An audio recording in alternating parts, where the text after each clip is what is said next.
1993 সালের 5ই মে যখন Kothari medical research centre বলল যে বালক ব্রহ্মচারী ইজ ক্লিনিক্যালি ডেড, বালক ব্রহ্মচারী মৃত, আর আমার মতো আমাদের মতো যারা 10 বছর 20 বছর 30 বছর 40 বছর তার সাথে প্রত্যক্ষভাবে সংগত করেছি, আমরা যখন বলেছিলাম এটা মৃত্যু নয়, মৃতের কোনো লক্ষণ তার শরীরে নেই, এটা নির্বিকল্প সমাধি অবস্থা, ভুরু কুঁচকেছে এই সমাজ, ব্যঙ্গ করেছে, বিদ্রুপ করেছে, উপহাস করেছে। যে ভণ্ডগুলো বিজ্ঞান মনস্কতার বিরোধী, খেয়ে দিয়ে কোনো কাজ নেই, আজকে পশ্চিমবঙ্গের মতো একটা প্রগতিশীল রাজ্যে দাঁড়িয়ে যেখানে চাঁদে যাওয়া সূর্যে যাওয়া একটা ব্যাকডেটেড ইনসিডেন্ট আপনারা জানেন, সুনিতা উইলিয়ামসের মতো একটা ব্যক্তিত্বকে যার ফেরার কোনো সম্ভাবনা ছিল না, অ্যালন মার্কসের রকেট দিয়ে তাকে ফিরিয়ে আনলো, যেখানে we have made the impossible possible, যেখানে বিজ্ঞান আর প্রযুক্তির আনপ্রেসিডেন্টেড ডেভেলপমেন্ট ঘটেছে, সেই রকম এক বিজ্ঞান আর প্রযুক্তির যুগে দাঁড়িয়ে বালক ব্রহ্মচারী মহারাজের কোটি কোটি সন্তান মূর্খ, বিজ্ঞান মনস্কতার বিরোধী, অজ্ঞ, স্টুপিড, এরা দাবি করছে ওটা নাকি মৃত্যু ছিল না, ওটা নাকি নির্বিকল্প সমাধি ছিল। শুধু ডায়লগ আমাদের গেল, এখন কমে গেছে, তত দিন যাচ্ছে একটু বুঝতে শিখছে, হয়তো বেটার লেট দ্যান নেভার, একটু রসিকতা করে ভারী ভারী কথা বলা যাচ্ছে। আমি যখন বাজার করতে যাই, যারা জানে আমি শিক্ষকতা করি, পাসিং রিমার্কস করে, স্যার মাছটা কিন্তু কিনবেন না, মাছটা কিন্তু নির্বিকল্প সমাধিতে আছে, মানে আমাদের দেখে ব্যঙ্গ বিদ্রুপ করে আর কি। ধরুন আপনি ফারাকানার কোন একটা দোকানে বসে চা খাচ্ছেন, আপনি সেখানে ক্রিকেট নিয়ে কথা বলছেন, বিরাট কোহলি নিয়ে কথা বলছেন, এরা হচ্ছে এখন আমাদের গডফাদার, আইপিএল নিয়ে কথা বলছেন, বোদ্ধাদের মতো এই বলটা অফের বল কেন ফেলেছে, লেগের বল ইত্যাদি, অনেক বোদ্ধা আপনি একজন, ঠিক আছে, সেখানে কথা বলুন, কোনো প্রবলেম নেই। তৃতীয় শ্রেণীর রাজনৈতিক বিষয়বস্তু নিয়ে কথা বলুন, নো প্রবলেম। থার্ড গ্রেডের টিভি সিরিয়াল নিয়ে কথা বলুন, কোনো প্রবলেম নেই। যদি কেউ জানতে পেরে গেছে যে আপনি বালক ব্রহ্মচারীর দীক্ষিত সন্তান, সবাই আপনার দিকে এমন বাঁকা চোখে তাকাবে যেন আপনি একটা বিরাট বড় অপরাধ করে ফেলেছেন। আর কোন গুরু পাননি মশাই, এত মঠ আছে, এত মিশন আছে, এত কুম্ভমেলা, এত নাগা সন্ন্যাসী, এত সদানন্দ গদানন্দের ছড়াছড়ি, সব যেমন ট্যাক্সে টাকা ছাপানো হয় ওই রকম এত আছে, আপনারা কাউকে খুঁজে পেলেন না। ওই পচা বাবা, ওই বালক ব্রহ্মচারী, তার কাছে দীক্ষা নিয়েছেন, ভাবতে এরকম আর কি। যদি বেদব্যাস বেঁচে থাকতো, তাকে আবার পৃথিবীতে নামাতো, মানে মহাভারত দুবার লিখতে হবে, মহাভারত অশুদ্ধ হয়ে গেছে। আমার তাদের প্রতি করুণা হয়, আমি করুণা শব্দটা ব্যবহার করছি। তারা যদি অশিক্ষিত হতেন, আমার কোনো প্রবলেম ছিল না। এই দৃষ্টিভঙ্গি কাদের? এই সমাজের তথাকথিত শিক্ষিত বুদ্ধিজীবী মানুষের। যেহেতু পাবলিক ফোরাম, মানুষের চিন্তার জগতে যা আছে আমাকে অ্যাড্রেস করতে হবে, তাই ডেলিভারিতে আমার বক্তব্যটাকে আমি এই জায়গায় সীমায়িত রাখার চেষ্টা করছি। কে এই বালক ব্রহ্মচারী মহারাজ? রেকর্ড করুন, you can get it recorded. সত্যতা বলে গেছে, কোন গোপালের বাবার গল্প শোনাবার জন্য এই আয়োজন নয়, কোন মঠ, কোন মিশনের তথাকথিত গুরু নন। নিজের পরিচয় দিতে গিয়ে তিনি বলছেন, আমি মায়ের পেট থেকে পড়ে গুরু। বাংলা, ভারতবর্ষ, সমগ্র পৃথিবীতে অনেক সাধুগুরু মহান আছেন, তাদের জীবনী হয়তো পড়েছেন অথবা পড়েননি। যদি না পড়া থাকে, একটা বইয়ের নাম বলে যায়, শঙ্কর প্রসাদ রায়ের, শঙ্করনাথ রায়ের লেখা ভারতের সাধক, একটু পড়বেন। কি পাবেন সেখানে? পৃথিবী বাতিলের, পৃথিবী থেকে যাচ্ছি না, সেই বইও বলতে পারি। ভারতীয়তা পড়বেন, কি পাবেন সেখানে মিলিয়ে নেবেন। যারা বসে আছেন গুরুর নাম নিয়ে, তারা আমাদের নমস্য, তারা আমাদের প্রণম্য, তাদেরও কন্ট্রিবিউশন আছে মানব সভ্যতায়, মানব সমাজে। বাট সত্য বড় নির্মম, সত্য হচ্ছে ন্যাকেড। আপনি মানতে না চাইলেও আপনাকে মানতে হবে। 2 + 2 = 4। চাঁদে বসে করলো 4, মঙ্গল গ্রহে বসে করলো 4, ফালাকাটায় বসে করলো 4, যেখানে যাবেন 4 হবে। 2 + 2 = 4, ইট ইজ ম্যাথমেটিক্স। কি দেখতে পাবেন আমি বলছি, আপনাদের মেলান।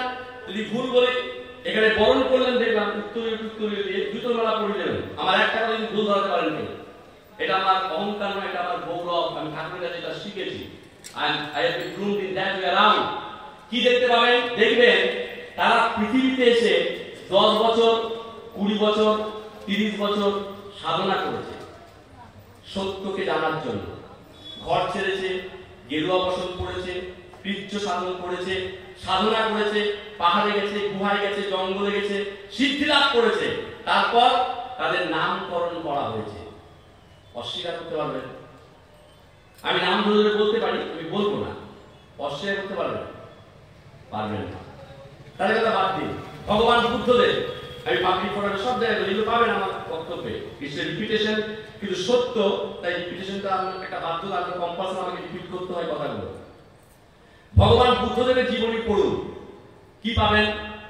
রাজার ছেলে সিদ্ধার্থ, বাড়িতে সুন্দর স্ত্রী আছে, সুন্দর শিশুপুত্র আছে, রাজ ঐশ্বর্য বৃত্ত বৈভব কোনো কিছুর অভাব নেই। পথে বেরোলো একদিন, আমরা কত ইন্টেলেকচুয়াল লেভেলে করি, সবাই পড়ি, গভীরে যাই না। একদিন রাস্তায় বেরোলো, কি দেখতে পেলো?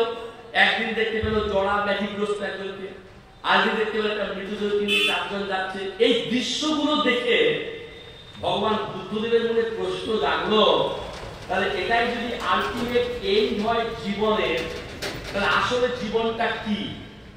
দুঃখ কেন? এই দুঃখের হাত থেকে নিবৃত্তি পরিত্রাণের উপায় কি? সাধনা করতে শুরু করলেন, বোধি লাভ করলেন। বুদ্ধ কিন্তু কোনো নাম নয়, আপনি ভুল বলছেন না বুঝলেন। বুদ্ধ হচ্ছে একটা টাইটেল, যেমন চক্রবর্তী আমার একটা টাইটেল, ঠিক আছে? বুদ্ধ কোনো নাম নয়। আপনি এমএ পাস করলে আপনাকে ইউনিভার্সিটি সার্টিফিকেট দেবে। যার বোধি লাভ হয়, এনলাইটেন্ড সোল, যে তাকে বলা হয় বুদ্ধ। যে কোনো মানুষেরই কিন্তু বুদ্ধ হওয়ার অধিকার আছে, মনে রাখবেন। তাহলে ভগবান বুদ্ধদেব যে বৌদ্ধ দর্শনে, যে বৌদ্ধ তত্ত্বের মধ্যে আজকের অ্যাস্ট্রোফিজিক্সের অনেক কিছু লিঙ্ক আপনি পাবেন, যদিও বৌদ্ধ ধর্মের অনেক লিমিটেশন আছে, সীমাবদ্ধতা আছে, আমি সেদিকে যাচ্ছি না। হেন ভগবান বুদ্ধদেব তিনিও সাধনা করেছেন সত্যকে জানার জন্য। আমি ইতিহাস কথা বলছি, আপনি মানতে বাধ্য। আমার ঠাকুরকে কিন্তু তা করতে হয়নি। এটা তার অহংকার নয়। আমাদের মতো হলম্যান, যা দিয়ে কথা শুরু করেছিলাম, খোপড়া মানুষ, তাদেরকে কৃপা করে তিনি তার আত্মপরিচয়টা জানাচ্ছেন। কি বলছেন তিনি? কি অদ্ভুত কথা দেখুন। এখানে সবাই সত্যকে জানতে চায়। You follow the sentence. এখানে সবাই সত্যকে জানতে চায়, সত্যকে নিয়েই আমার আবির্ভাব। তিনি সত্য স্বরূপ, তাই তাকে বুঝতে, তাকে উপলব্ধি করতে একটু আমাদের অসুবিধা হচ্ছে। কবির বলেছেন, সন্ত কবির, जिसने ढूंढा उनको मिला, যে খোঁজে সে পায়। কে পায় বলুন তো? সবাই কিন্তু পায় না। যে খোঁজে সে পায়। যারা খুঁজেছে তারা কিন্তু পেয়েছে। একটা রেফারেন্স দেই, ঋষি অরবিন্দের নাম সবাই শুনেছেন। তার লাইফ ডিভাইন গ্রন্থ, দুনিয়া কাঁপানো গ্রন্থ, ইংরেজি বই, বাংলাও আছে, দিব্য জীবন। এহেন ঋষি অরবিন্দ তার লাইফ ডিভাইন গ্রন্থে একটি অদ্ভুত কথা লিখেছিলেন। তিনি বলেছিলেন, যুগে যুগে সাধক, যুগে যুগে ঋষি, যুগে যুগে সত্য দ্রষ্টারা আলোর কাছে পৌঁছতে চেয়েছে, সত্যের কাছে পৌঁছতে চেয়েছে। কে বলছেন? ঋষি অরবিন্দ। আমি আলোর কাছে পৌঁছতে চাই না, আমি সত্যের কাছে পৌঁছতে চাই না, আমি সেই আলোকে, মানে সেই দিব্য আলোককে, সেই ডিভাইন লাইটকে, সেই সত্যকে আমি মাটির পৃথিবীতে নামিয়ে আনতে চাই। এটাই আমার সাধনা। ঋষি অরবিন্দের ভাই ছিলেন অগ্নিযুগের বিপ্লবী বারীন্দ্র কুমার ঘোষ। তিনি পাঠালেন তার ভাইকে ঠাকুরের কাছে। অগ্নিযুগের বিপ্লবী বারীন্দ্র কুমার ঘোষ বালক ব্রহ্মচারী মহারাজের দীক্ষিত সন্তান ছিলেন। ঠাকুরের ৩৯তম জন্মদিবস উপলক্ষে দেশবাসীর উদ্দেশ্যে তিনি একটি আমন্ত্রণ পত্র লিখেছিলেন। এই যে খালাঘাটায় প্রোগ্রাম হবে, আপনারা আমন্ত্রণ পত্র জানিয়েছেন, ফেসবুকে প্রোগ্রাম হবে, একটি আমন্ত্রণ পত্র লিখেছিলেন। সেই আমন্ত্রণ পত্রের একটি অনুচ্ছেদে তিনি একটি মারাত্মক কথা বলেছিলেন। কে বলছেন? অগ্নিযুগের বিপ্লবী বারীন্দ্র কুমার ঘোষের ভাই, সাংবাদিকতা জগতের প্রতিকৃত দৈনিক বসুমতীর তিনি সম্পাদক ছিলেন, বারীন্দ্র কুমার ঘোষ। তিনি কি লিখছেন? তিনি লিখছেন, যার জ্যোতিতে বিশ্বভুবন আলোকিত। একটু মর্যাদা দেবে শব্দগুলো, দীপক চক্রবর্তীর কথা নয়, বারীন্দ্র কুমার ঘোষ। একটু পড়াশোনা করবেন, ওনার সম্পর্কে জানতে পারবেন। ইন সার্চ অফ ট্রুথ, সত্যকে জানতে চেয়েছিলেন পাগলের মতো। তিনি লিখছেন, তার মূল্যায়ন আমার ঠাকুর সম্পর্কে, আমাদের ঠাকুর সম্পর্কে, যার জ্যোতিতে বিশ্বভুবন আলোকিত। পৃথিবী বলেননি, বিশ্বভুবন, বিশ্বভুবন, মাল্টিভার্স, ইউনিভার্স আলোকিত। সেই আলো দেহ ধারণ করে পৃথিবীতে এসেছে। তোমরা যারা তার ভক্ত শিষ্য অনুরাগী, তোমরা উপলব্ধি করার চেষ্টা করো কি পরম সম্পদ তিনি তোমাদের দিতে চান। আর কি বলছেন, বালক ব্রহ্মচারী মহারাজের মতো আবির্ভাব আগামী 100 কোটি বছরে আর হবে কিনা সন্দেহ। ঋষি অরবিন্দ যে দিব্য আলোকের কথা বলেছিলেন, ডিভাইন লাইট, ঠাকুর হচ্ছে সেই আলো পার্সনিফাইড, আলো পার্সনিফাইড। সেই দিব্য আলো পৃথিবীতে এসেছেন। পৃথিবীতে শত সহস্র মানুষের, শত কোটি মানুষের যে ক্রন্দন, light light give me light, আলো দরকার। পৃথিবীতে আলো নেই বন্ধু। ওই যে বললাম, যে খোঁজে সে পায়। রবীন্দ্রনাথ পাগলের মতো খুঁজেছিলেন। আমরা বদপথ ছিল, কলেজ ইউনিভার্সিটিতে গান গেয়ে ফেলতাম বক্তব্য রাখতে।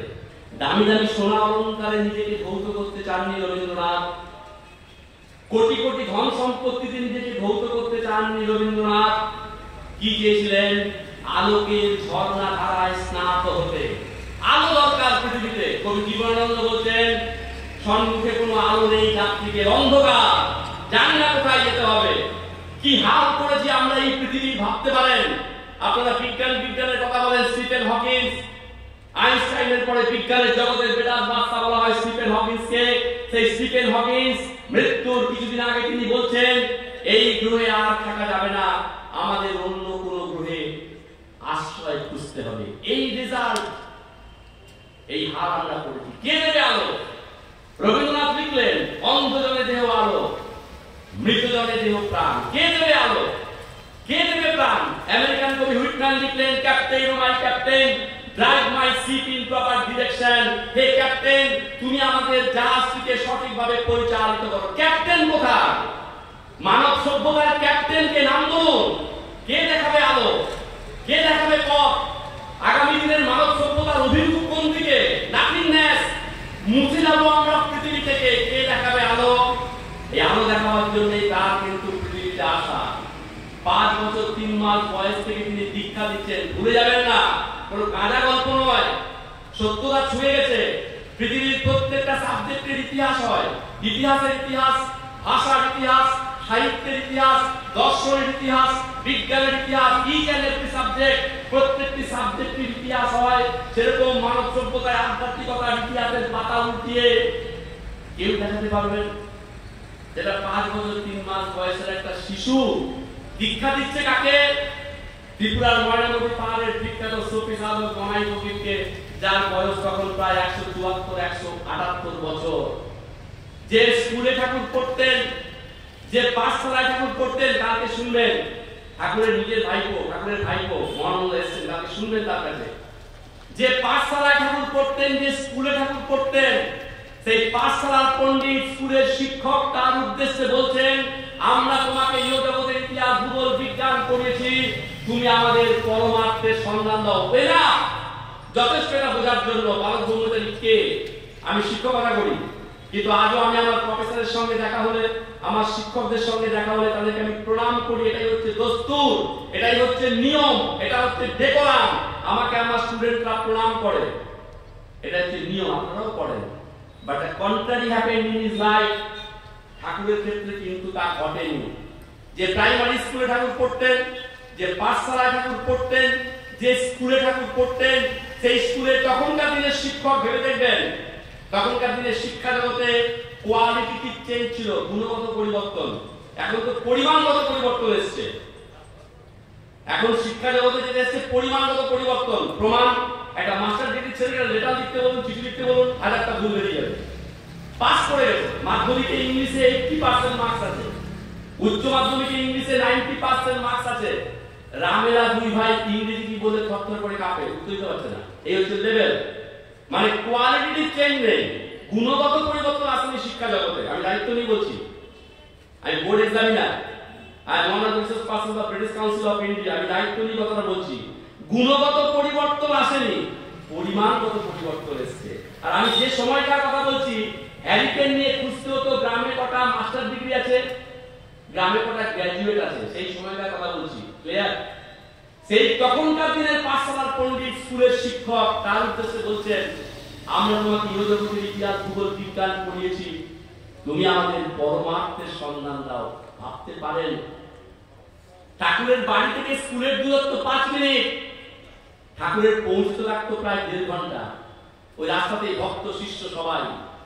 ঠাকুরের মেধা দেখে তার মাস্টারমশাইরা বলতেন, আমি বলছিলাম আজকে ইনডোর ক্লাসে, যে তুমি যদি অক্সফোর্ড ইউনিভার্সিটিতে পড়তে, তুমি মানব সভ্যতাকে অনেক কিছু দিয়ে যেতে পারতে।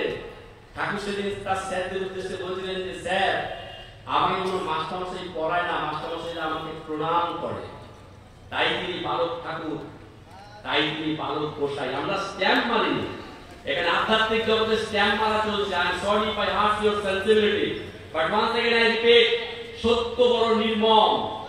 বাবা দেখা করলো 2 + 2 4, বাচ্চা ছেলেটা করলো 2 + 2 4। বাবা করেছে বলে 2 + 2 5, ও হয়েছে, বাবা তো করেছে মানা যাবে না। রাবণ যদি বলে 2 + 2 4, ওটাই কারেক্ট। রামচন্দ্র যদি বলে 2 + 2 5, মানা যাবে না। সত্য বড় নির্মম। I am talking about that things. এখানে কি চলছে বলুন তো? আধ্যাত্মিক জগতে ছিল ভবানী প্রসাদ মুখার্জি, হয়ে গেছে ভবানন্দ। বালক ব্রহ্মচারী মহারাজের ক্ষেত্রে কিন্তু তা ঘটেনি। তাই নিজের পরিচয় দিতে গিয়ে আমার কাছে বলতেন, আমি মায়ের পেট থেকে পড়ে গুরু, আমি ল্যাংটা বেলা ঠাকুর। তাই বাংলাদেশের মানুষ তাকে বালক ঠাকুর, বালক গোসাই বলতো। আমরা স্ট্যাম্প লাগাইনি। তাকে মূল্যায়ন করেছে কে? ত্রিকালোদ্বোধী Loknath Brahmachari. Is there anybody else to proud this observation? আমি প্রকাশ সভায় বক্তব্য রাখছি, এটা গুরুর কৃপা, এটা আমার অহংকার, এটা আমার গৌরব।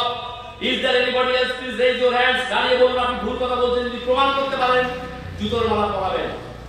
জ্যোতি বসুর নাম সবাই জানেন, সত্য জ্যোতি বসু। পৃথিবীর কমিউনিস্ট আন্দোলনের একটা নাম আছে। কমিউনিস্ট পার্টিতে প্রাক্তন আমাদের মুখ্যমন্ত্রী ছিলেন, প্রয়াত মুখ্যমন্ত্রী জ্যোতি বসু। তার যিনি পিতা, তিনি ছিলেন ডক্টর নিশিকান্ত বসু, হোমিওপ্যাথি ডাক্তারি করতেন। লোকনাথ ব্রহ্মচারীর সেবক ছিলেন তিনি। এই হলো লোকনাথ ব্রহ্মচারীর মতো ব্যক্তিত্ব। যারা ভাবেন দাদা খুবই গল্প, দেখাই করুন, আপনার অধিকার রয়েছে সত্যই জানার। কত বছর বেঁচেছিলেন? 150 বছরের একটু বেশি, হয়তো বা 150 বছরের কাছাকাছি। এই হলো লোকনাথ ব্রহ্মচারী। তিনি মূল্যায়ন করেছেন বালক ব্রহ্মচারী মহারাজকে। বালককে মূল্যায়ন করছেন রাম ঠাকুর, বালক ব্রহ্মচারীকে মূল্যায়ন করছেন মা আনন্দময়ী, বালক ব্রহ্মচারীকে মূল্যায়ন করছেন বিজয় কৃষ্ণ গোস্বামী, বালক ব্রহ্মচারীকে মূল্যায়ন করছেন অশ্বিনী চ্যাটার্জি। এই লোকনাথ ব্রহ্মচারী ভক্ত সেবক ছিলেন অশ্বিনী চ্যাটার্জি। তাকে অর্ধমন্ত্র দিয়ে লোকনাথ ব্রহ্মচারী বলছেন, আজ থেকে অর্ধ শতাব্দী পরে এক পূর্ণ ব্রহ্ম আসছে এই পৃথিবীতে। কোনো গাঁজা গল্প নয়। বালক ব্রহ্মচারী মহারাজকে পূর্ণ ব্রহ্ম কে বলেছে? দীপক চক্রবর্তী বলেনি, কারণ দীপক চক্রবর্তী ছোকরা মানুষ। আমি সব জায়গায় দাঁড়িয়ে একটা কথা বলি, বালক ব্রহ্মচারী মহারাজকে যদি ভারতবর্ষের প্রেসিডেন্ট স্বীকৃতি দেয়, it is of no use. Balak Brahmachari মহারাজকে যদি আমেরিকার প্রেসিডেন্ট স্বীকৃতি দেয়, it is of no use. Balak Brahmachari মহারাজকে যদি রাষ্ট্রসংঘের মহাসচিব স্বীকৃতি দেয়, it is of no use. Because তারা রাষ্ট্রসংঘের মহাসচিব হতে পারেন, ভারতবর্ষের রাষ্ট্রপতি হতে পারেন, আমেরিকার প্রেসিডেন্ট হতে পারেন, কিন্তু তারা স্পিরিচুয়ালি এনরিচ নন।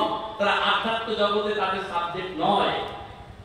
জহুরি তো জহর চিনবে, জহরটা চিনবে কে? যে জহুরি। দীপক চক্রবর্তী যদি বলেন, দীপকটা বলুন এটা আসল হীরা না নকল হীরা, আমি ভুল করবো, এটাই স্বাভাবিক, কারণ আমি জহুরি নই। আর আমি যাদের কথা বলছি তারা হচ্ছে আধ্যাত্মিক জগতে স্টলওয়ার্ড, স্পিরিচুয়াল স্টলওয়ার্ড।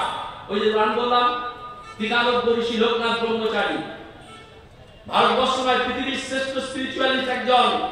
ঋষি অরবিন্দ, পারমিন্দ্র কুমার ঘোষ, বিজয় কৃষ্ণ গোস্বামী, তাদের মতো ব্যক্তিত্ব।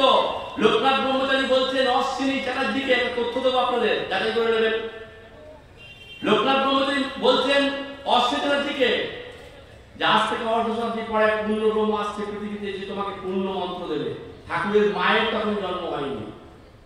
ঠাকুরের নিজের কাছে শোনার আমার সৌভাগ্য হয়েছে, আপনারা অনেকে শুনেছেন। ঠাকুরের তখন ছোট্ট অল্প বয়স, কয়েকজন ভক্ত শিষ্য নিয়ে ঠাকুর নৌকা করে মুন্সিগঞ্জে যাচ্ছেন। হঠাৎ ঝড় উঠেছে, নৌকার গতি মুখ গেছে উল্টে অন্যদিকে। রাত্রে কোথায় আশ্রয় পাওয়া যাবে, সবাই আশ্রয়ের জন্য একটু চিড়ে গুড় খোঁজার জন্য বেরিয়েছে। দূরে দেখছে একটা কুটিরে টিম টিম করে আলো জ্বলছে। কে? এই অশ্বিনী চ্যাটার্জি। এত তো রাত দিন মোবাইল ঘাটে একটু পড়াশোনা করবেন, খোঁজ দেবেন। বাংলাদেশে একজন বিখ্যাত সাধক ছিলেন অশ্বিনী চ্যাটার্জি। তিনি অধীর আগ্রহে অপেক্ষা করছেন, শিক্ষকতা করতেন রিটায়ারমেন্টের পরে, যে কবে লোকনাথ ব্রহ্মচারীর ভবিষ্যৎবাণী সত্যে পরিণত হবে। তাকে রামকৃষ্ণ ভাব আন্দোলনে যোগদান করার জন্য বিবেকানন্দের মতো ব্যক্তিত্ব অনুরোধ করেছিল। আমি পাবলিক ফোরামে বলছি, কিন্তু বুঝতেই পারছেন তথ্য আছে।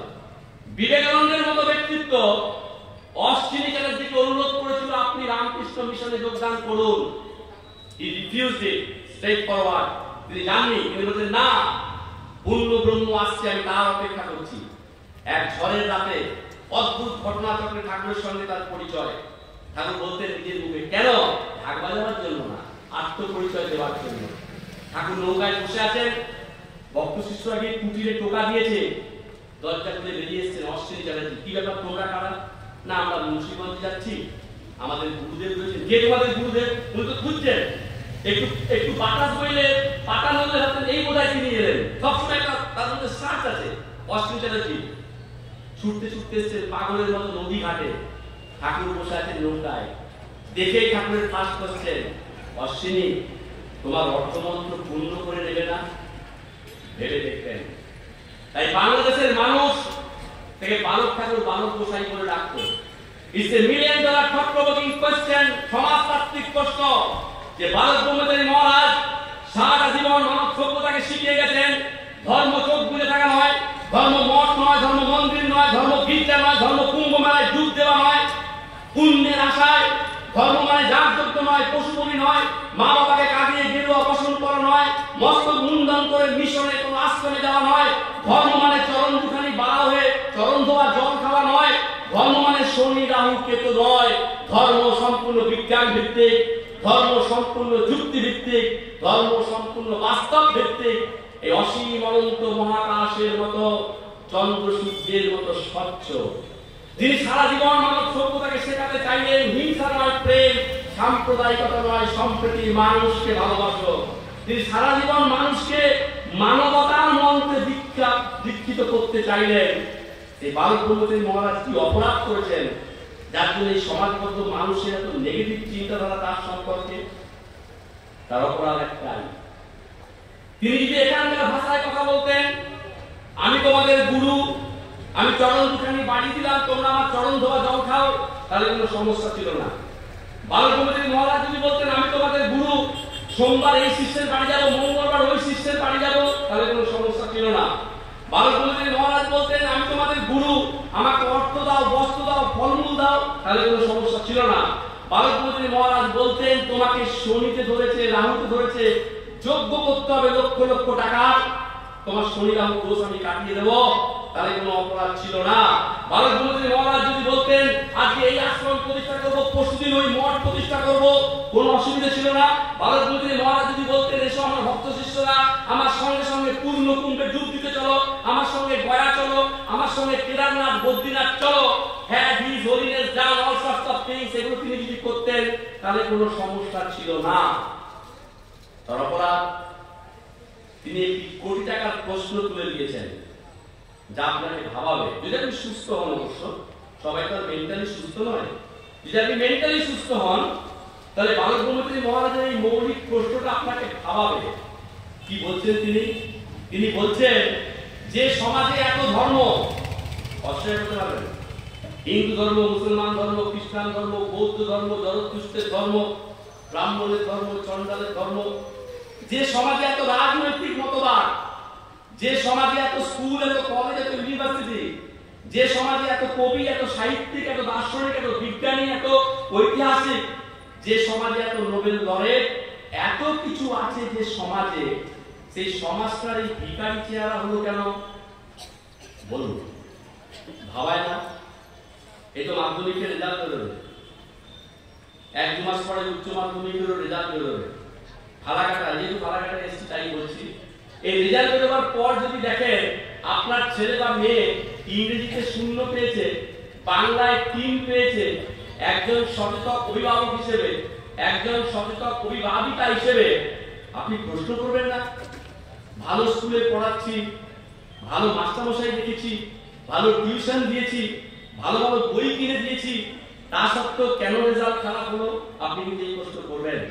তাহলে বলুন, একজন সমাজবদ্ধ মানুষ হিসেবে, একজন প্রকৃত অর্থে শিক্ষিত, বুদ্ধিজীবী, সমাজ সচেতন, শুভবুদ্ধি সম্পন্ন মানুষ হিসেবে এই প্রশ্নটি আপনাকে তাড়িত করে না যে সমাজে এত ধর্ম, যে সমাজে এত রাজনীতি, যে সমাজে এত মঠ, যে সমাজে এত মন্দির, যে সমাজে এত তীর্থক্ষেত্র, যে সমাজে বেদ, বেদান্ত, উপনিষদ, গীতা, ত্রিপিটক, বাইবেল, জৈন ব্যবস্থা, যে সমাজে এত ডাক্তার, এত অধ্যাপক, এত শিক্ষক, এত বৈজ্ঞানিক, এত নোবেল লরেট, এত কবি, এত সাহিত্যিক, সেই সমাজটা ভিখারি চেহারা হয়ে গেল কেন?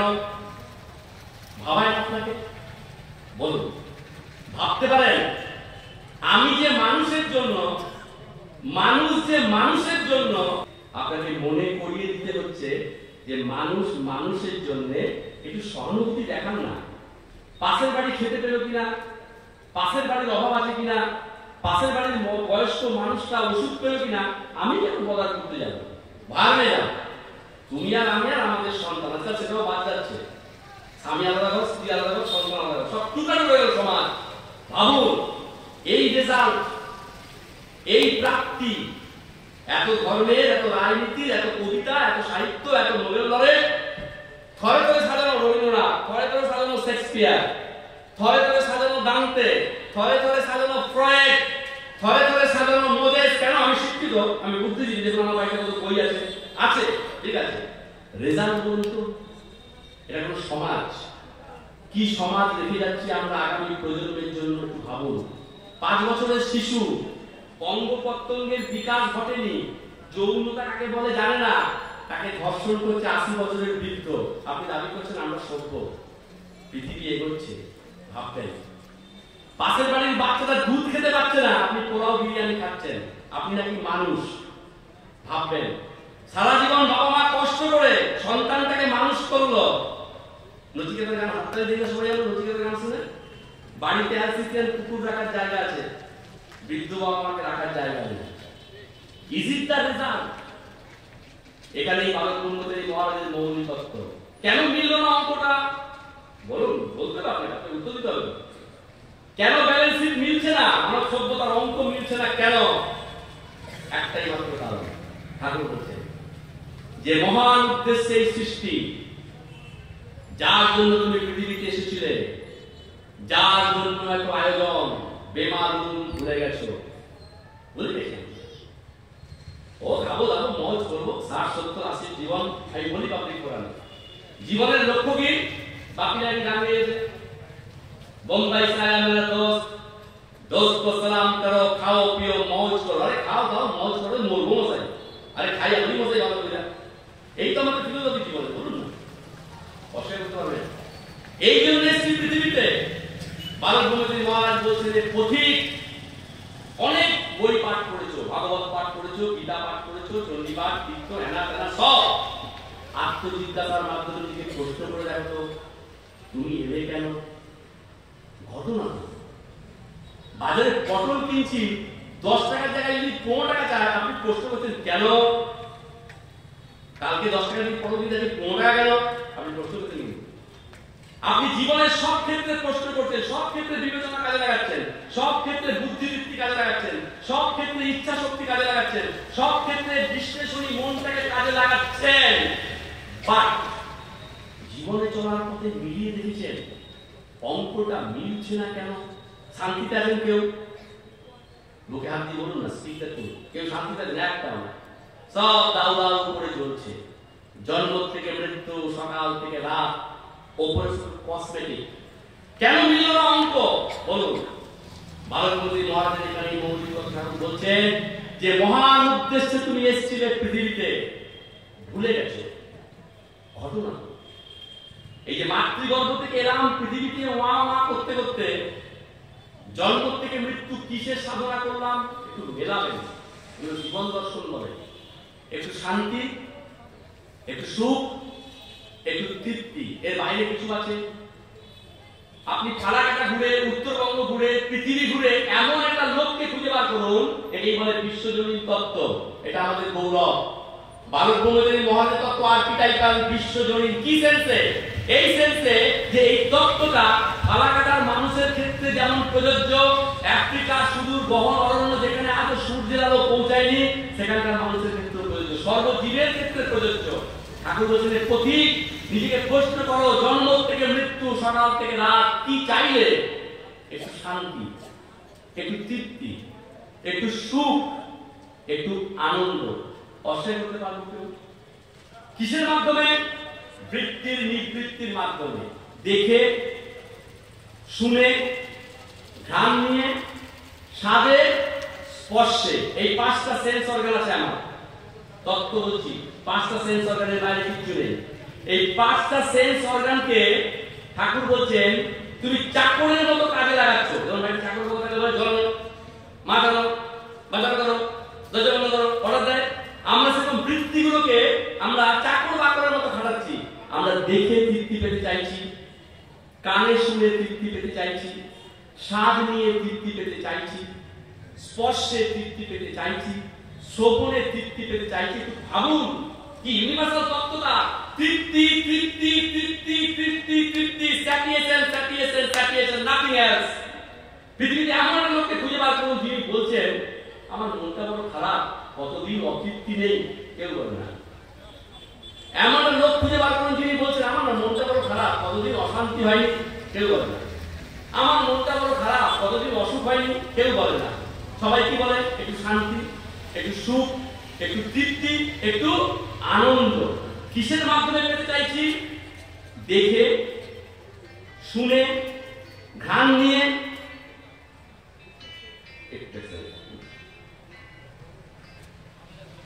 বলো। হ্যালো হ্যালো, হ্যাঁ বলো বলো। আচ্ছা আচ্ছা আচ্ছা আচ্ছা আচ্ছা, তাহলে কি করবে? আচ্ছা দাদা, ঠিক, ওকে দাদা, হ্যাঁ ঠিক আছে ঠিক আছে ঠিক আছে, হ্যাঁ দাদা ঠিক আছে ঠিক আছে ঠিক আছে, হ্যাঁ হ্যাঁ ঠিক আছে। আমরা আমাদের one and only objective satiation satiation satiation, nothing else. আমরা দেখে তৃপ্তি পেতে চাইছি, আমরা শুনে তৃপ্তি পেতে চাইছি, আমরা ঘ্রাণ নিয়ে তৃপ্তি পেতে চাইছি, আমরা স্বাদে তৃপ্তি পেতে চাইছি, আমরা স্পর্শে তৃপ্তি পেতে চাইছি। পাচ্ছি কতক্ষণ?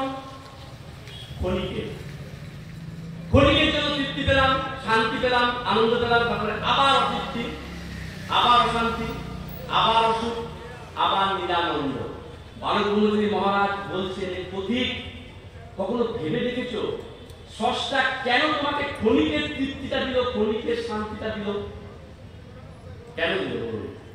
এই ক্ষণিকের শান্তিটা দিয়ে চির শান্তির ক্ষুধা, চির শান্তির তৃষ্ণা জাগাচ্ছে স্রষ্টা, সৃষ্টি তত্ত্ব। তাই তো মিলল না। ঠাকুর রসিকতা করে বলছেন জন্ম থেকে আজ অব্দি ক কুইন্টাল চাল খাইছো? বলুন তো, বলুন না। জন্ম থেকে আজ পর্যন্ত আমরা ক কুইন্টাল চাল খেয়েছি? হিসাব আছে? পেটটা ভরাতে পেরেছি? দুপুরে খেয়েছেন? সবাই দুপুরে খেয়েছেন? রাতে খাবেন না? খাবেন? বলেন কিসের ইঙ্গিত? শূন্যতা। আচ্ছা, এই চোখ দিয়ে অনেক সুন্দর সুন্দর দৃশ্য দেখেছেন? আপনাদের নর্থ বেঙ্গলে অনেক ভালো ভালো জায়গা আছে, তাই তো? দার্জিলিং, গ্যাংটক, আপনাদের জন্য সব রয়েছে, দেখেছেন? আচ্ছা, দেখার পরে কি বলেছেন? ওহ ওয়াও, কি অপূর্ব, আহ কি সুন্দর। মোবাইলে ছবি টবি পাঠাচ্ছে। 3 দিন পর আবার মুখটা প্যাটার মতো করে বসে আছেন, আবার কোথাও যদি বেড়াতে পারি একটু দেখবো। মানে দেখে তৃপ্তি হয়নি, প্রমাণ হলো। লতা মঙ্গেশকরের গান শুনছেন, কিশোর কুমারের গান শুনছেন, মান্নাতের গান, ও অপূর্ব, গুলাম আলীর গান শুনছেন, গাজল শুনছেন, ও আউটস্ট্যান্ডিং। তার যে বলে অপূর্ব, আহ একদম মন ভরে গেল, তার মানে সে তো স্যাটিসফাইড। এর মানে কি বোঝায় বলুন না? যে বলে ও গান শুনে দেখে ভরপুর হয়ে গেল মনটা, সত্যি আহা কি দেখিলাম, জন্ম জন্মান্তর ভুলিব না। বন্ধু আপনি কিন্তু 2 দিন পরে ভুলে যাবেন, বলুন। আবার দেখতে ইচ্ছে করছে, তার মানে কি? দেখছেন ক্ষণিকের আনন্দ, শুনছেন ক্ষণিকের আনন্দ, খাচ্ছেন ক্ষণিকের আনন্দ, স্পর্শে ক্ষণিকের আনন্দ, ঘ্রাণে ক্ষণিকের আনন্দ। প্রমাণ, আপনি বাড়িতে বায়না করছেন, বাড়িতে আপনার জন্য 2 ফুল আছে, আহা কি সুন্দর গন্ধ, আপনি স্যাটিসফাইড তো? আর কোনো ফুলের গন্ধ নেবেন না? দেখুন এটাকে বলে জীবন দর্শন। তার মানে কি এখানকার কোনো কিছু দিয়ে শূন্যতারা কিন্তু ভরছে না। এটা কিসের প্রমাণ দিচ্ছে? এটাই প্রমাণ করছে সেই অসীম অনন্ত মহাশূন্যের প্রভাব। আর কি দেখতে পাচ্ছি? কত বড় দৃষ্টান্ত মৃত্যু। আমরা এখান থেকে চলে যাব সবাই। ভাবুন, আমরা নাকি চলে যাব। ঠাকুরের বয়স এখন 12 বছর। ঠাকুর স্কুলের মাস্টারমশাই বলছে, মাস্টারমশাই আপনার রিটায়ারমেন্ট কবে? মাস্টারমশাই 5 বছর আছে। বলে আমি সেই রিটায়ারমেন্টের কথা বলিনি, আপনি পৃথিবী থেকে রিটায়ার করবেন কবে? বলে ধুর, সে কথা কি বলা যায়? বলে কেন, আপনি না মাস্টারমশাই? ভাবুন তাহলে প্রকৃতি কি দিল? দেখুন, জন্ম যেমন দিল, মৃত্যু দিল। অর্থাৎ যে কোনো সময় এখান থেকে কিন্তু আমরা চলে যাব। কিন্তু ভাবটা কিরকম? আমি অমর। অথচ আপনি ছোটবেলায় পড়েছেন, ছোটবেলায় পাড়াগাঁড়া স্কুলে, man is mortal, man is mortal, মানুষ মরণশীল, মানুষ মরণশীল। ঠাকুর বলছেন কথাটা ভেতর থেকে আসে। এই কথাটা ভেতর থেকে আসে কি? দেখুন কত বড় জাজ্জল্যমান দৃষ্টান্ত। এই পৃথিবী হয়ে আমাদের অবস্থানটা কেমন বলুন তো? Just like a passenger who has been waiting for his train to come, যেটা ট্রেনটা আসার জন্য অপেক্ষা করছে। যে কোনদিন চলে যেতে হবে। একটা বালির দ্বারা নিয়ে পৃথিবীতে আসেননি, একটা বালির দ্বারা নিয়ে পৃথিবী থেকে আপনি যাবেন না। তাহলে কেন পাঠালো স্রষ্টা? ছেঁচাকুটা দেওয়ার জন্য না। যেমন ছেলে মেয়েকে পাঠান, বেঙ্গালুরুতে পাঠান, আমেরিকায় পাঠান লেখাপড়া শিখতে, ট্রেনিং দিতে। আমরা পৃথিবীতে এসেছিলাম ট্রেনিং এর জন্য, এবং যাতে আমাদের কোনো অসুবিধা না হয় তার জন্য বিশ্ব প্রকৃতি ভাববেন। আমাদের খুব বিজ্ঞান মনস্ক, সে কত সচেতন। যেমন আপনি আপনার বাচ্চাকে যখন স্কুলে পাঠান, কলেজে পাঠান, আপনি রাহা খরচ দেন, এনে 10 টাকা দিলাম, টোটোতে যাবি, টিফিনে কিছু খাবি, একটা ব্যবস্থা। দেখুন নেচার কত কনসাস। এই পৃথিবীতে এসে যাতে আপনার কোনো সমস্যা না হয় তার জন্য সমস্ত প্রভিশন আগের থেকে সাজানো আছে। সহজে পেয়েছি তাই দাম নেই, সহজে পেয়েছি তো। যেদিন পৃথিবীতে এসেছিলেন আপনি, ঠাকুর বলছে যেদিন পৃথিবীতে প্রথম আইলা, বাবা মা ফোন করেছিল দুধের টিপোতে যেন দুধ পায় ছেলেটা। যেই সন্তান পেটে আসে, দেখুন দুধের ব্যবস্থা কেন? যাতে শিশুটি খাদ্য থেকে বঞ্চিত না হয়। কি দিয়েছে আপনাকে আমাকে? বিচার, বিবেক, সচেতনতা, বুঝ, চিন্তা শক্তি, ভালো মন্দ বোঝার ক্ষমতা, ইচ্ছা শক্তি, যাচাই করার স্বাধীনতা দিয়েছে কিনা বলুন? কেন দিয়েছিল? যাতে করে বুঝে বুঝে চলতে পারি। পৃথিবীতে এসে কি করলাম? অঙ্কটা ভুল করে ফেললাম। ঠাকুর বলছে হাতের ফল, অঙ্কের রেজাল্ট যদি না থাকে তাহলে কাজ করতে সুবিধা হয়। অঙ্ক বই শেষে কি লেখা থাকে? 1 দাগের ক, উত্তর হবে 4। আপনি দেখছেন 3 হয়ে তাহলে অঙ্ক মেলেনি, আবার মেলার চেষ্টা করবেন। তো জীবনের অঙ্কটা কি? নিট রেজাল্ট কি? একেবারে ইউনিভার্সালিটি বালক ব্রহ্মচারী মহারাজের তত্ত্বের কেউ নেই দাঁড়িয়ে চ্যালেঞ্জ করতে পারবেন। ঠাকুর বলছে দুটো উত্তর ভালো মতো মনের মধ্যে গেঁথে রাখো। কি সেই দুটো উত্তর? 1, তুমি পৃথিবী থেকে চলে যাবে, চিরদিনের জন্য এখানকার সম্পর্ক এখানেই শেষ, এটা মনের মধ্যে গেঁথে নাও। সেকেন্ড কি? এখানে তুমি যা কিছু দেখছো, যা কিছু সব ক্ষণস্থায়ী, অস্বীকার করতে পারবে। আমরা যেটা ক্ষণস্থায়ী এটাকে চিরন্তন ভাবছি, এবং ভাবটা কেমন? এখানে আমরা চিরদিন থাকবো। এটা হচ্ছে চিন্তার গভীরতা। ভাবুন, ডেড বডি নিয়ে যাচ্ছে, এই ফালাকাটা দিয়ে একটা রাস্তা থেকে ডেড বডি যাচ্ছে, আপনার একটু রক্ত গরম, বড় হরিবোল করতে করতে নিয়ে যাচ্ছে, আপনার রক্ত খুব গরম আছে, আপনি কি বলছেন রসিকতা করে? ওই যে একজনের পটলডাঙ্গার টিকিট কাটা হয়ে গেল। আপনি জানেন না যে পটলডাঙ্গার টিকিট আপনার জন্য কিন্তু বুক করা আছে। আপনি যে কোনো দিন চলে যাবেন। কতদিনের জন্য এসেছেন পৃথিবীতে? 60, 70, 80। তাই কি করতে হবে? আমাদের দায়িত্ব পালন করতে হবে। সংসার, আত্মীয়তা, স্বামী স্ত্রী, পুত্র, বাবা মা, সমস্ত কর্তব্য, সমস্ত কিছু করার পরেও দিনের শেষে আমরা যেন বিস্মিত না হই যে মহান উদ্দেশ্যে পৃথিবীতে এসেছিলাম, এই উদ্দেশ্যের পথ থেকে আমরা যেন বিচ্যুত না হই। তাই অঙ্কের ফলটা মিলল না। প্রতি মুহূর্তে নেচার আমাদের দেখাচ্ছে চোখে আঙুল দিয়ে যে মৃত্যু তুমি চলে যাবে, তবু আমরা কিন্তু সেখানে সেখানে থেকে দৃশ্যকে ঘুরিয়ে রেখেছি। তাই দেখুন এখানকার কোনো অঙ্ক মেলেনি। তাই জাতিগত নীতিগত বিভেদ বৈষম্যে আজকের মনুষ্য সমাজ টুকরো টুকরো হয়ে গেল। কে দেখাবে পথ? এখানে গুরুর প্রয়োজনীয়তা। আমরা কি বলছি? গু মানে অন্ধকার, রু মানে আলো। অন্ধকার থেকে তিনি আলোর পথে নিয়ে আসেন। আমরা গুরু প্রণাম মন্ত্রে কি বলছি? অজ্ঞানতিমিরন্ধস্য জ্ঞানাঞ্জন শলাকায়া চক্ষু উন্মীলিতং যেন তস্मै শ্রী গুরুবে নমঃ। মানে বুঝেছি কেউ?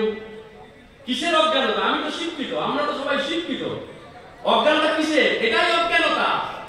জীবনে তুমি এলে কেন? কেন তোমাকে পাঠানো হলো? কেন তুমি আজও শান্তির সন্ধান খুঁজে পাওনি? বলুন না, খুঁজে পাচ্ছি কি?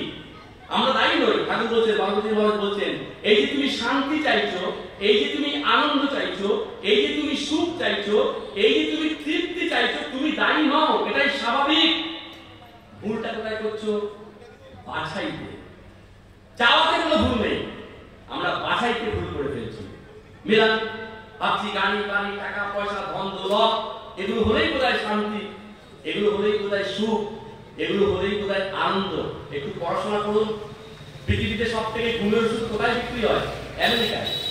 আপনাদের সবার কাছে, আমাদের সবার কাছে কত উজ্জ্বল দেখাচ্ছে আমেরিকাকে। ভেতরটা খোপড়া।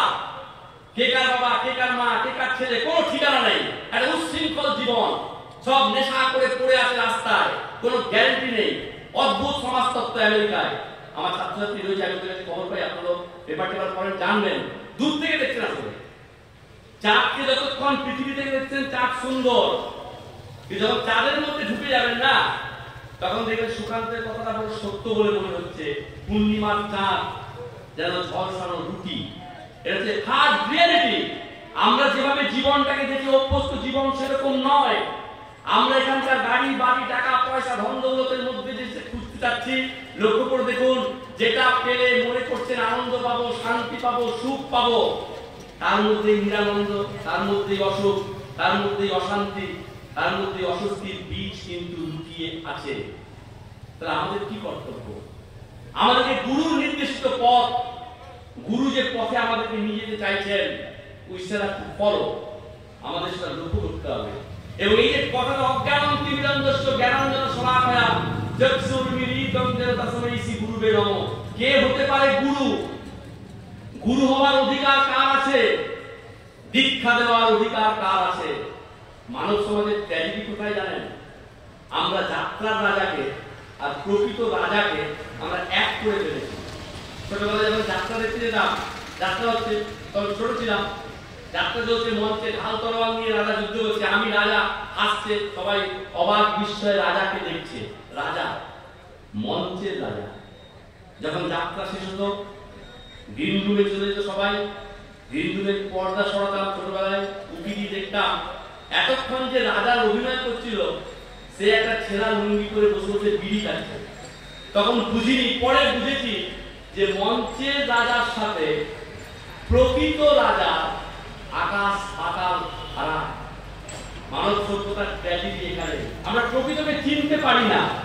আমরা প্রকৃতকে কেন চিনতে পারি না? তার একটাই মাত্র কারণ, উই আর স্পিরিচুয়ালি ব্লাইন্ড।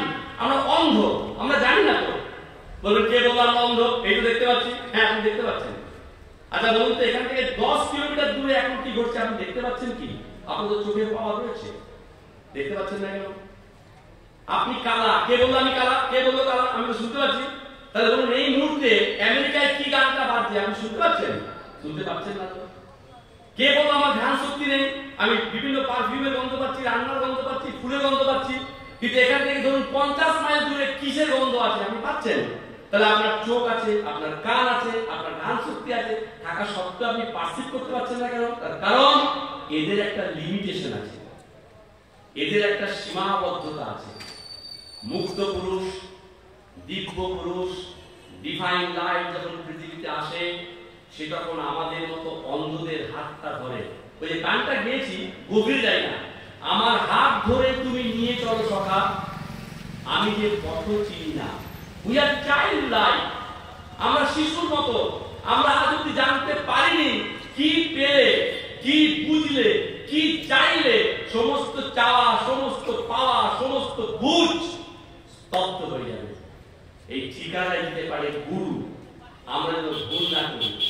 বালক ব্রহ্মচারী মহারাজকে আপনারা স্বীকৃতি দিন বা না দিন, কিচ্ছু এসে যাবে। সত্যতা বলতে না, আমি যদি মনে করি সূর্য ওঠেনি, কুয়াশা থেকে যদি ভাবি যে সূর্য নেই, এ তো আমার বোকামি। তাই বালক ব্রহ্মচারী মহারাজকে আপনারা স্বীকৃতি দিন বা না দিন, তাতে কিচ্ছু এসে যায় না। আগামী দিনে মানব সভ্যতায় যেন এমন একটা সময় না আসে যেদিন চোখের জলে, অনুতাপে, অনুশোচনায় আমরা দগ্ধ হব যে মানবতার এত বড় পূজারীকে, মানবতার এত বড় বিতৈষীকে, দিব্য আলোককে আমরা মূল্যায়ন করতে ভুল করেছিলাম।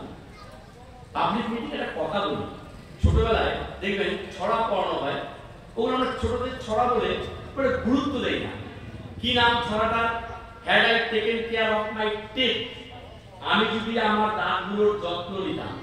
লক্ষ্য করে দেখবেন আমরা আমাদের শরীরের হার্ট নিয়ে, লাংস নিয়ে, কিডনি নিয়ে, প্যানক্রিয়াস নিয়ে, চোখ নিয়ে যতটা ভাবিত, যতটা চিন্তিত, আমরা দাঁত নিয়ে কিন্তু খুব একটা ভাবি না। কখন ভাবি? যখন দাঁতের যন্ত্রণায় কাটা ছাগলের মতো দাপাই, তখন ডাক্তারবাবুর পায়ে ধরে বলি, ডাক্তারবাবু অ্যান্টিবায়োটিক হোক, ইনজেকশন হোক, উপড়ে ফেলা হোক, একটা কিছু করুন, দাঁতের ব্যথা আমি সহ্য করতে পারছি না। আর কাটতে কাটতে তখন ভাবি, যদি ছোটবেলায় দাঁতের যত্ন নিতাম, আজ তাহলে এই কষ্টটা আমার হতো না। এটা দৈনন্দিন জীবন থেকেই আমাদের শেখা। মানব সভ্যতা এখানে ভুল করেছে। আমরা দাঁত থাকতে দাঁতের মর্ম বুঝিনি।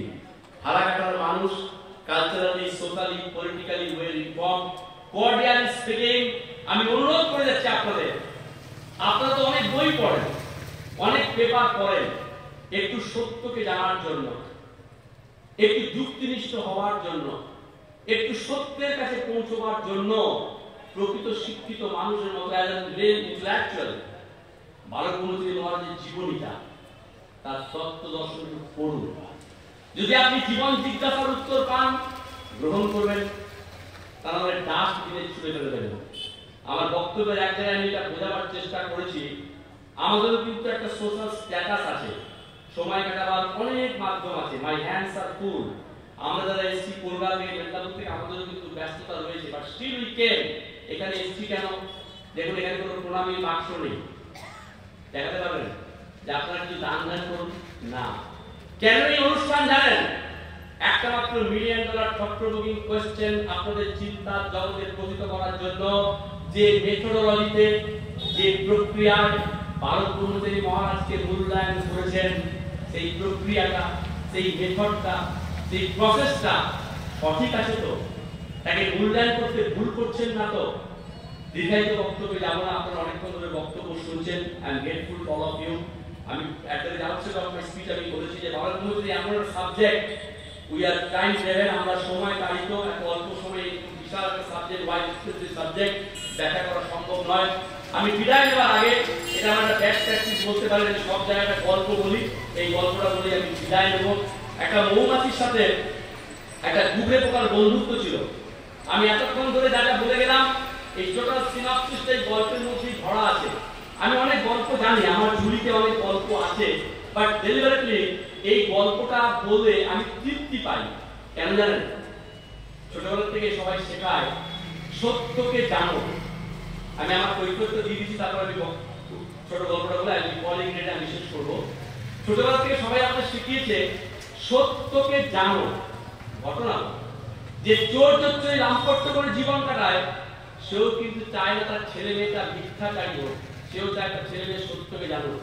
আমরা কিন্তু বেসিক্যালি সবাই আলোর যাত্রী, সত্যের সন্ধানী, কিন্তু সমাজ ব্যবস্থা, অভাব, অনটন, সিস্টেম আমাদেরকে এই জায়গায় দাঁড় করিয়ে দিয়েছে।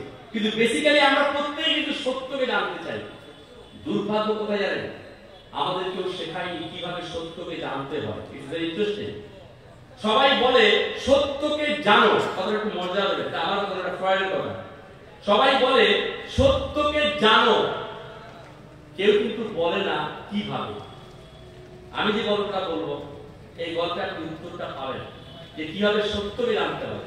তাই দীপক চক্রবর্তীর ফেসবুকে বা ইউটিউবে তো বক্তব্য আপনারা শোনেন, দেখবেন এই গল্পটা আমি বহু জায়গায় রিপিট করেছি। গল্পের সাথে আপনি বুঝতে হবে দীপক এই গল্পটা কেন বলেন। একটা মৌমাছির সাথে একটা গুবরে পোকার বন্ধুত্ব ছিল। তো একদিন গুবরে পোকা মৌমাছিকে বলছে, ভাই মৌমাছি, তুমি যে মধু খাও, এই মধুর স্বাদ কি আমার গোবরের চেয়ে ভালো? মৌমাছি তো অবাক হয়ে বলে, কোথায় গোবর আর কোথায় মধু? তুমি কালকে এসো, আমি তোমাকে এক ফোঁটা মধু দেবো। গুবরে পোকা গেছে, হা করেছে। মৌমাছি এক ফোঁটা মধু দিয়ে বলছে, ভাই গুবরে পোকা, বলো তো মধুর স্বাদ কেমন? গুবরে পোকা উত্তরে বলছে, আমার গোবরের চেয়ে ভালো না। গল্পের মৌমাছি খুব অবাক হলো, মধু দিলাম আর বলছি না গোবরের চেয়ে ভালো না। আচ্ছা তুমি কালকে এসো। আবার দ্বিতীয় দিন গেছে, যথারীতি হা করেছে, এক ফোঁটা মধু দিয়েছে, বলছে বলো তো মধুর স্বাদ কেমন? সেদিনও গল্পের গুবরে পোকা বলছে, আমার গোবরের চেয়ে ভালো না। মৌমাছি খুব অবাক হলো, পরপর দুদিন মধু দিলাম আর বলছি কিনা গোবরের চেয়ে ভালো না, ব্যাপারটা কি? আচ্ছা ভাই তুমি কালকে এসো। তো গল্পের গুবরে পোকা রেগে গেছে, কেন তুমি আমাকে বিরক্ত করছো? আমি দুদিন তোমার কাছে গেছি, তুমি আমাকে মধু দিয়েছো, আমার উপলব্ধি হয়েছে যে তোমার মধুর চেয়ে আমার গোবরের স্বাদ শতগুণে শ্রেয়, তুমি কেন আমাকে বিরক্ত করছো? মৌমাছির উত্তরটা খুব ইম্পর্টেন্ট এইখানে। মৌমাছি বলছে, ভাই গুবরে পোকা, জীবনে চলার পথে যে মধুর স্বাদ আমি আস্বাদন করেছি, এই স্বাদ আমি একা পেতে চাই না, আমি চাই তুমিও এই স্বাদ লাভ করো। তোর হাতে পায়ে ধরতে হবে, তুমি কালকে এসো, তাহলে বন্ধুত্ব ছিন্ন হবে। ঠিক আছে, শেষবারের মতো যাবো। শেষবারের মতো গল্পের গুবরে পোকা মৌমাছির কাছে গেছে, হা করেছে। যখন হা করেছে তখন গল্পের মৌমাছি অবাক বিস্ময়ে দেখছে গুবরে পোকার মুখের মধ্যে গোবর আছে। অর্থাৎ মুখের মধ্যে গোবর রেখে গুবরে পোকা মধুর স্বাদ লাভ করতে চাইছে। Is it possible? বলুন। এই গল্পটা দীপক চক্রবর্তী থেকে বহুবার শুনেছেন, শুনে শুনে আপনারা ক্লান্ত, কিন্তু বোঝার চেষ্টা করুন। মুখের মধ্যে গোবর রেখে মধুর স্বাদ পাওয়া যাবে? আপনি ফালাকাটার একটা দোকান থেকে 10 টাকা যেটা পান কিনুন, পান খাওয়ার আগে, যাতে পান খাওয়ার অভ্যাস আছে আর কি, পানটা খাওয়ার আগে খুব ভালো করে মুখের মধ্যে গোবরটা লেপে দিবেন, জিভের মধ্যে গোবর রাখবেন মুখে, তারপর পান খাবেন 10 টাকা দিয়ে। পান খাওয়ার পরে কি বলবেন পান দোকানের ভাইটাকে, 10 টাকা দিয়ে পান খাচ্ছি, পানের কোনো স্বাদ নেই কেন? পাবেন কি করে? মুখের মধ্যে তো গোবর আছে। আরে 10 টাকা কেন, 10 কোটি টাকার পান খেলেও আপনি পানের স্বাদ পাবেন না, কারণ মুখের মধ্যে কি আছে? গোবর আছে। কি অদ্ভুত সৃষ্টিতত্ত্ব দেখুন। আপনার আমার জিভটা কত লম্বা? মা কালীর মতো না, খুব ছোট, অথচ এইটুকু জিভ দিয়ে আপনি ইউনিভার্সের প্রত্যেকটা বস্তুর স্বাদ পেতে পারেন। ভাবুন কি অদ্ভুত না? আমাদের জিভটা কত বড়, ছোট্ট জিভ, অথচ এইটুকু জিভ দিয়ে আপনি অনন্ত বিশ্ব ব্রহ্মাণ্ডের প্রত্যেকটা বস্তুর স্বাদ আপনি কিন্তু পেতে পারেন। কিন্তু একটা শর্ত আছে, যদি মুখের মধ্যে গোবর থাকে স্বাদ পাবেন না। মৌমাছি বললো, ভাই গুবরে পোকা, আগে মুখ থেকে গোবরটা ফেলো, জল দিয়ে ভালো করে আগে মুখটা তুমি ধুয়ে না, তারপর আমি তোমাকে মধু দেবো। মৌমাছি তাকে মান্যতা দিয়ে গল্পের গুবরে পোকা সেদিন কিন্তু তার মুখ থেকে গোবরটা ফেলেছিল। জল দিয়ে খুব ভালো করে কুলকুচি করে মুখটা যখন পরিষ্কার করেছে, তখন তাকে এক ফোঁটা মধু দিয়েছে মৌমাছি, দিয়ে বলছে, ভাই গুবরে পোকা, আজ বলো তো মধুর স্বাদ কেমন? সেদিন গুবরে পোকাকে মৌমাছি উত্তরে বলছে, ভাষায় প্রকাশ করা যাবে না। এটা গল্প। কি শিখলাম?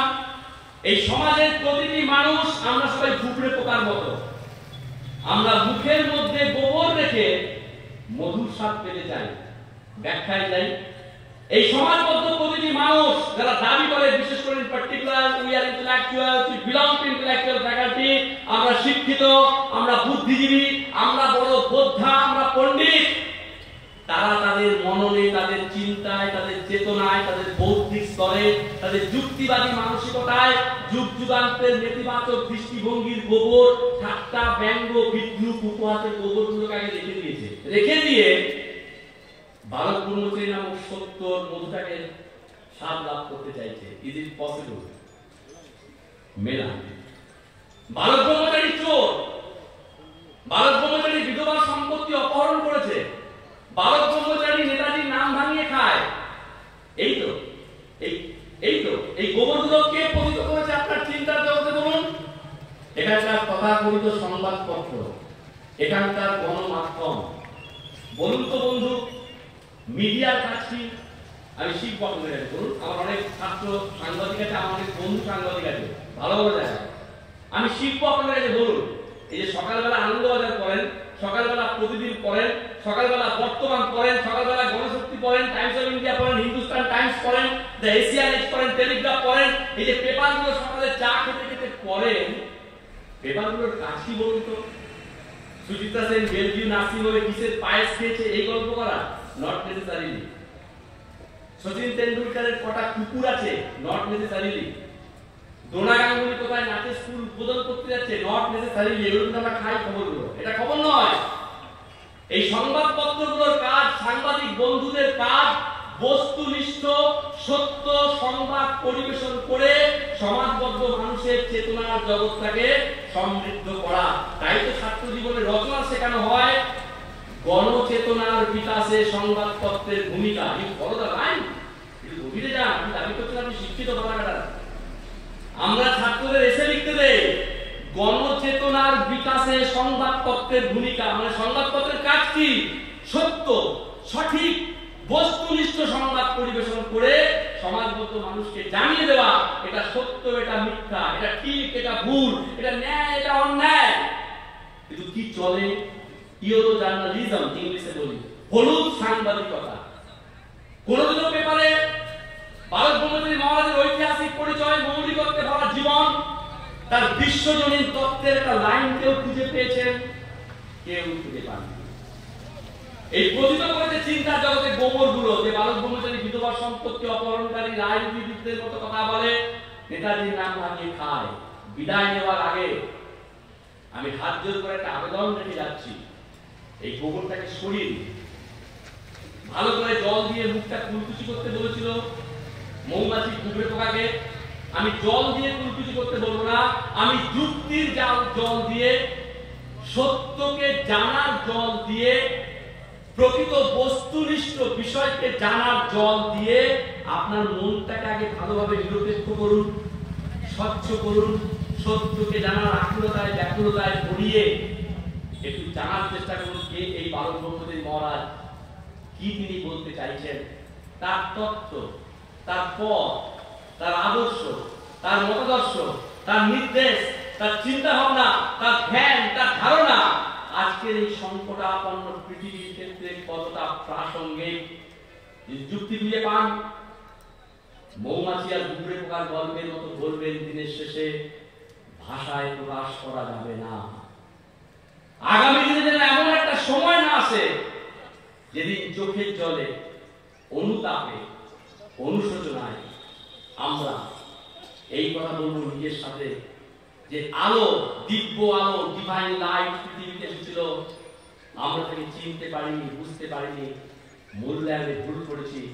ওই মেয়েটে হিস্টোরিক্যাল ব্রান্ডার, আমাদের ঐতিহাসিক ভুল হয়ে গেছে। আগামী প্রজন্মের কাছে যেন হাত জোর করে ক্ষমা চাইতে না হয়, এই বার্তাটুকু দিয়ে আমার অনেক কথা বলার ছিল, কিন্তু জানেন আমাদের সক্রিয় সময়ের ব্যাপার, টাইম কেটে ব্যাপার হয়েছে। আপনারাও ফিরবেন, আমরা কৃতজ্ঞ আপনাদের কাছে। সবাইকে আন্তরিক অভিনন্দন জানিয়ে আমি শেষ করছি। রাম রাম রাম রাম রাম রাম রাম।